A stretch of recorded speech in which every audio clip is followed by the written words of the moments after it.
नमस्कार, total TV में आप सभी का स्वागत है। मैं आपके साथ दिव्या पांडे। खबरों की शुरुआत करेंगे बड़ी खबर के साथ। योगी मंत्रिमंडल का विस्तार। आज योगी मंत्रिमंडल में 8 नए मंत्री शामिल होंगे। दोपहर 3:30 बजे राजभवन में शपथ दिलाई जाएगी। कृष्णा पासवान, मनोज पांडे, कैलाश राजपूत, सोमेंद्र तोमर, अजीत सिंह पाल, भूपेंद्र सिंह चौधरी, सुरेंद्र दिलेर और हंसराज विश्वकर्मा शपथ लेंगे। तो आपको बता दें जिसमें से 6 नए चेहरे होंगे और 2 का प्रमोशन होगा। तो ऐसे में 8 नए मंत्री बनाए जाएंगे। आपको बता दें तो बड़ी और अहम जानकारी आप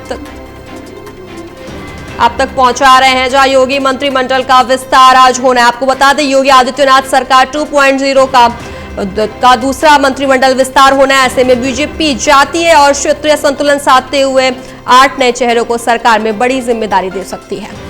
तो ये आपको बताएं जहां मुख्यमंत्री योगी आदित्यनाथ के दूसरे कार्यकाल का यह दूसरा विस्तार है।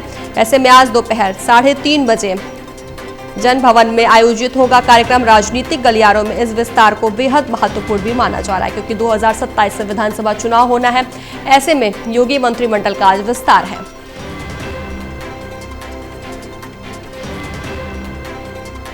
बताया आपको जहां योगी मंत्रिमंडल का विस्तार आज है। योगी मंत्रिमंडल में 8 नए मंत्री शामिल होंगे।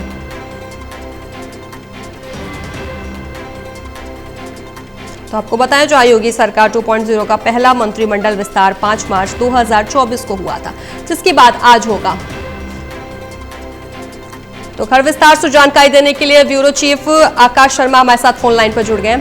आकाश, योगी मंत्रिमंडल का विस्तार थोड़ी ही देर में होने वाला है, क्या कुछ जानकारी आपके पास? किसको मंत्री पद मिल सकता है?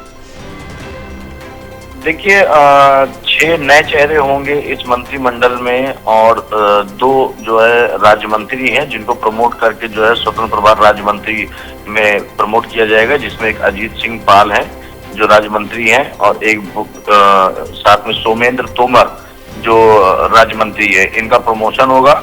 और कृष्णा पासवान हो गए, मनोज कुमार पांडे हो गए और कैलाश राजपूत है और इसके साथ में भूपेंद्र चौधरी जो पहले प्रदेश अध्यक्ष रहे, पूर्व में मंत्री भी रह चुके हैं, सुरेंद्र दिलेर और हंसराज विश्वकर्मा, ये सब मिलाकर के संख्या 8 है और 8 लोग आज इस शपथ ग्रहण समारोह में यहाँ पर शामिल होंगे और जिनको पद और गोपनीयता की शपथ दिलाई जाएगी।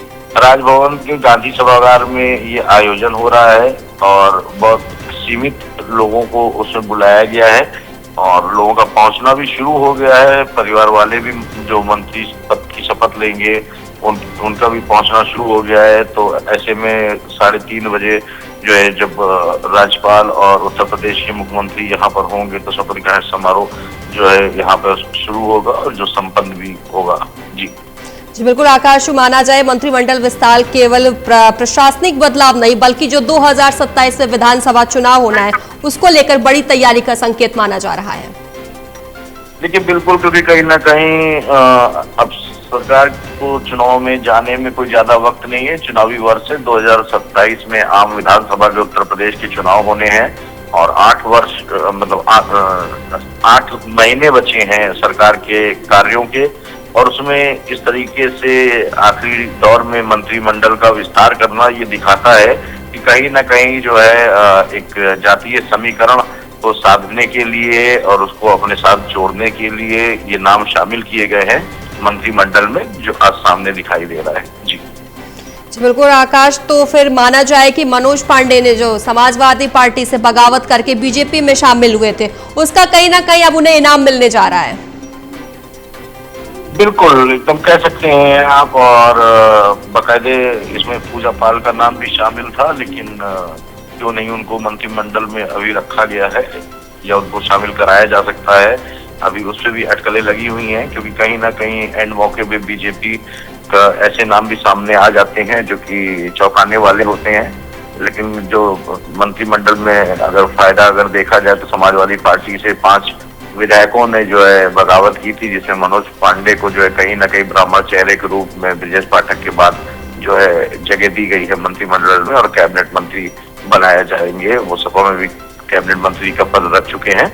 अब ऐसे में ये देखना जरूरी होगा कि जो विभागों का बंटवारा होता है वो खासतौर पे जब मंत्रिमंडल विस्तार के बाद जो होता है किसको कौन सा विभाग मिलेगा, ये अहम होगा। जी आकाश, 2 साल पहले भी मंत्रिमंडल का विस्तार हुआ था योगी सरकार के टाइम पे। इस बार दूसरा मंत्रिमंडल विस्तार होना है, तो क्या कुछ इस बार अलग देखा जाना है? देखिए, 2024 में मंत्रिमंडल विस्तार हुआ था और अब ये तीसरा मंत्रिमंडल विस्तार है, और ऐसे में ये कह पाना कि इसमें अलग क्या देखा जा रहा है, ये अलग क्या है, ये एक तरीके से चुनावी, खासतौर पे बयार के समय में आखिरी के 8 महीने में केंद्रीय नेतृत्व को और सरकार को याद आया है मंत्रिमंडल विस्तार का। और शायद जो मंत्री बनाए जा रहे होंगे उनको भी ये चीजें पता है, क्योंकि 8 महीने के वक्त के लिए मंत्री बनना को जो चाहते हैं वो तो सभी के सामने चीजें हैं। प्रयास लगातार दिल्ली से दौड़ भाग का शुरुआती दौर से चला आ रहा था। लोगों की बड़ी लंबी फेरिस्त है जो दिल्ली दौड़ रही थी इस मंत्रिमंडल विस्तार में अपने आप को शपथ ग्रहण में शामिल करने के लिए, लेकिन मौका कुछ ही लोगों को मिला है, 8 लोगों को, और वो नाम सामने आ गए हैं। ऐसे में ये बिल्कुल कहा जा सकता है कि एक जातीय समीकरण के आधार पर भाजपा ने ऐसे केंद्रीय नेतृत्व ने नाम को तय किए हैं जिनको आज शपथ दिलाई जा रही है। जी आकाश, कहीं ना कहीं इस बार बड़े प्रयोग के बजाय सामाजिक और जातीय संतुलन साधने पर पूरा फोकस रखा गया है। जी बिल्कुल, क्योंकि देखिए जिस तरीके से नाम है और सब चीजें जो देखने में आ रही हैं उसमें साफ तौर पे दिखाई दे रहा है कि जो भी लोग इसमें शामिल हैं वो जातीय तरीके से जो है बात जो है इसमें चीजें आ रही हैं। तो ऐसे में भी बिल्कुल कहा जा सकता है कि जो चीजें हैं वो साफ दिख रही हैं कि जातिगत समीकरण इसमें सबसे बड़ी चीज है, जो खासतौर पे हर वर्ग से ओबीसी हो, चाहे वो एससी वर्ग का हो, चाहे वो अपर कास्ट का हो, उनको इस पूरे मंत्रिमंडल में शामिल किया गया है। और यही एक अपने आप में दिखाता है कि आने वाले चुनाव में सरकार किस ओर जो है और किस तरीके से जो है लोगों को लुभाएगी और किस तरीके से जातीय समीकरण के आधार पर चुनाव जो है लड़ा जाएगा। जी आकाश, चूंकि क्या संगठन और सरकार के बीच बेहतर तालमेल बनाने के लिए विस्तार अहम माना जा रहा है? जी बिल्कुल, क्योंकि इसमें कहीं ना कहीं संगठन और केंद्रीय नेतृत्व के साथ साथ प्रदेश की जो है बाकायदे एक रिपोर्ट कार्ड बनाया गया था सभी का, और उसके बाद कई नाम गए थे, उसके बाद उनमें से जो है ये 8 नाम चुन करके आए हैं। तो मतलब साफ है कि केंद्रीय नेतृत्व की पूरी हरी झंडी है इस पूरे प्रकरण में। कहीं ना कहीं जिस तरीके से सभी लोगों के नाम इसमें शामिल किए गए हैं और संगठन के लोगों को भी इसमें हामी है, जिस तरीके से ये सारी चीजें सामने आई हैं। जी आकाश, हंसराज विश्वकर्मा काफी ज्यादा खुश नजर आ रहे हैं, ढोल नगाड़ों के साथ पहुंचे हैं राजभवन।